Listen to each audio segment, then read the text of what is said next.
ఇటు పశ్చిమ గోదావరి జిల్లాలో విస్తరణ చిచ్చురేగింది. ఆచంట ఎమ్మెల్యే పితాని సత్యనారాయణకు మంత్రి పదవి ఇవ్వడంపై దెందులూరు ఎమ్మెల్యే చింతమనేని ప్రభాకర్ వర్గం అసంతృప్తి వ్యక్తం చేస్తోంది. కాంగ్రెస్ హయాంలో టీడీపీ కార్యకర్తలపై కేసులు పెట్టిన వ్యక్తికి మంత్రి పదవి ఎలా ఇస్తారని చింతమనేని వర్గం ప్రశ్నిస్తోంది. మంత్రి పదవి దక్కకపోవడంతో విప్ చింతమనేని అలకబూనారు. భవిష్యత్ కార్యాచరణపై చర్చించేందుకు అనుచరులతో కీలక భేటీ నిర్వహించారు. ఎమ్మెల్యే పదవికి రాజీనామా ప్రకటించారు. పార్టీ మారే ప్రసక్తే లేదనన్నారు చింతమనేని. అవసరమైతే కొత్త పార్టీ స్థాపిస్తానని చెప్పారు. పార్టీలు మారి కార్యకర్తల్ని అవమానపరచలేనని అన్నారాయన. ఈరోజు మరి మీ అందరితో ఇన్నాళ్ళు కష్టపడి కలిసి పనిచేసి ఎవరికి కూడా మీకు కానీ పార్టీని నమ్ముకున్నాడు కానీ ఒక్కడ కూడా అన్యాయం జరుగుతుంటే చూస్తూ ఊరుకోకుండా నా వంతు నా శక్తి లేకపోయినా సరే కూడా తీసుకుని మిమ్మల్ని ఎదరకు తీసుకొచ్చానని ఈరోజు దాకా భావిస్తున్నాను. నేను మిమ్మల్ని ఎవరన్నా దూషించున్నా, చిరాకు పడినా, అరిసినా, తిట్టినా నా వ్యక్తిగతంగా నాకేమీ స్వార్థం ఉండి మిమ్మల్ని ఎవరిని మాట్లాడలేదు. అది ఏమన్నా మాట్లాడుతుంటే కూడా ఈ పార్టీ భవిష్యత్తు కోసం, మళ్ళీ ఎలక్షన్లో మనం గెలవడం కోసం మిమ్మల్ని కరెక్ట్ చేయడానికే మాట్లాడుంటాను. ఎవరన్నా నన్ను ఒప్పించుంటే నన్ను మన్నించండి. మరియు మీకు ముఖ్యంగా చెప్పుకునేది, నేను శాసనసభ్యుడిగా ఈరోజు మీ డబ్బులతో గెలిచాను, మీ ఓట్లతో గెలిచాను, మీ ఆస్తుల ముగ్గురు నన్ను నిలబెట్టారు. కానీ ఇవి ఉన్నటువంటి ఈ రాజకీయ సమీకరణాల దృష్ట్యా శాసనసభ్యుడిగా కొనసాగుదామని అనుకోవటం లేదు. గౌరవ ముఖ్యమంత్రి గారిని, రాష్ట్ర పార్టీ అధ్యక్షులు వారికి తెలియపరిచి నా రాజీనామా లేఖని ఆయనకే స్వయంగా ఇద్దామని అనుకుంటున్నాను.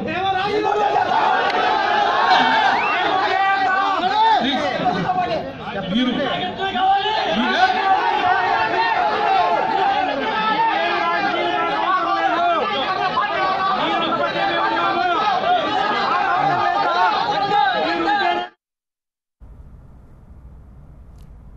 ఇటు విజయవాడలో అనుచరులతో ఎమ్మెల్యే జలీల్ ఖాన్ సమావేశమయ్యారు. చివరి నిమిషంలో మంత్రి పదవి రాకపోవడంతో ఆయన అలక వహించారు.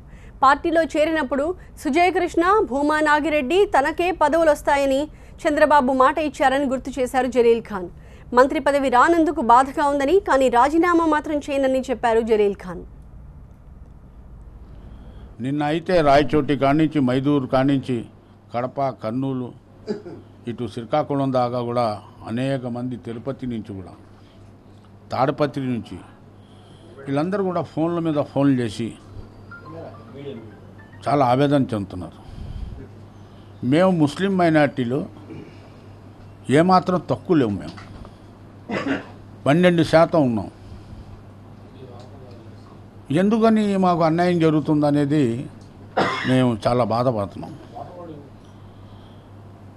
నేను పార్టీకి లాయల్టీగా ఉండి చంద్రబాబు గారి నాయకత్వంలోనే పనిచేస్తాను. దాంట్లో ఎక్కడ తేడా లేదు.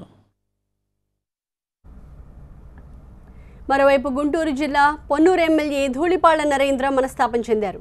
పొన్నూరులోని తన నివాసంలో కార్యకర్తలతో సమావేశమయ్యారు. పార్టీ ప్రతిపక్షంలో ఉన్నప్పుడు ధూళిపాళ్ల చేసిన సేవలను పార్టీ గుర్తించకపోవడం అన్యాయమని కార్యకర్తలు అన్నారు. అయితే పార్టీ అధిష్టానం నిర్ణయానికి తాను కట్టుబడి ఉంటానని చెప్పారు ధూళిపాళ్ల. తెలుగుదేశం పార్టీలో మంత్రి పదవి కోల్పోయిన senior leader Bojjala Gopalakrishnareddy MLA పదవికి కూడా రాజీనామా చేశారు. తన రాజీనామా లేఖలను స్పీకర్ కోడెల శివప్రసాదరావు, పార్టీ అధినేత చంద్రబాబులకు పంపించారు. రాజకీయ సమీకరణల నేపథ్యంలో బొజ్జలకి ఉద్వాసన పలికారు. ఈ నేపథ్యంలో బొజ్జల ఎమ్మెల్యే పదవికి సైతం రాజీనామా చేయడం చర్చనీయాంశంగా మారింది. ఒక కార్యకర్తగానే పార్టీకి సేవలందిస్తానంటూ బొజ్జల తన లేఖలో పేర్కొన్నారు.